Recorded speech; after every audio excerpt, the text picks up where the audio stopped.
کامیابی کا راز یہاں ہے۔ یہ مدراس کا واقعہ ہے۔ سمندر کے ساحل پر دو نوجوان نہا رہے تھے۔ دونوں دوست تھے اور تیراکی اچھی جانتے تھے۔ وہ پانی کے اوپر بھی تیرتے اور ڈبکی لگا کر پانی کے اندر بھی دور تک نکل جاتے۔ دونوں تیرتے ہوئے دور تک چلے گئے۔ اس کے بعد موجوں کا ایک تھپیڑا آیا۔ دونوں اس کی زد میں آ گئے۔ ایک نوجوان زیادہ ماہر تھا۔ اس نے کہا، میں موجوں سے لڑ کر پار ہو جاؤں گا۔ پھر وہ موجوں کے مقابلے میں اپنی تیراکی کا کمال دکھانے لگا، مگر موجوں کا زور زیادہ تھا۔ وہ اپنے طاقتور بازوؤں کے باوجود ان سے نکلنے میں کامیاب نہ ہو سکا اور ڈوب کر مر گیا۔ دوسرا نوجوان بھی طوفان کی زد میں آیا۔ تھوڑی دیر اس نے اپنے ساتھی کی پیروی کی۔ اس کے بعد اس نے محسوس کر لیا کہ موجوں کی شدت اور طاقت اس سے زیادہ ہے کہ میرے بازو ان کا مقابلہ کر کے نکلنے میں کامیاب ہو سکیں۔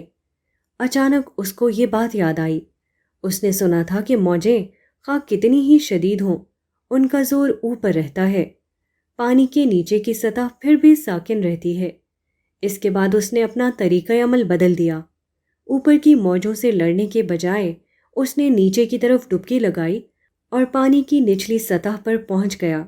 یہاں پانی نسبتاً ٹھہرا ہوا تھا اور اس کے لیے ممکن تھا کہ وہ اپنے تیرنے کے فن کو کامیابی کے ساتھ استعمال کر سکے۔ اس نے ساحل کی طرف تیرنا شروع کر دیا۔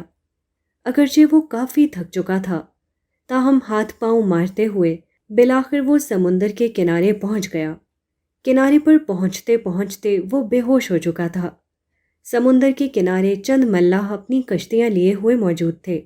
انہوں نے فوراً اس کو دیکھ کر اٹھایا اور خشکی پر لے گئے۔ اس کے بعد اس کو ہسپتال پہنچایا گیا۔ وہاں چند دن زیر علاج رہ کر وہ اچھا ہو گیا۔ بس اس واقعے سے معلوم ہوا کہ جس نے موجوں سے لڑنے کو تیراکی سمجھا تھا وہ ہلاک ہو گیا، اور جس نے موجوں سے کترا کر نکلنے کا طریقہ اختیار کیا وہ کامیاب رہا۔ یہی معاملہ پوری زندگی کا ہے۔ زندگی میں طرح طرح کے طوفان آتے ہیں، مگر عقل مندی یہ نہیں ہے کہ جو تھپیڑا سامنے آئے بس آدمی اس سے لڑنا شروع کر دے۔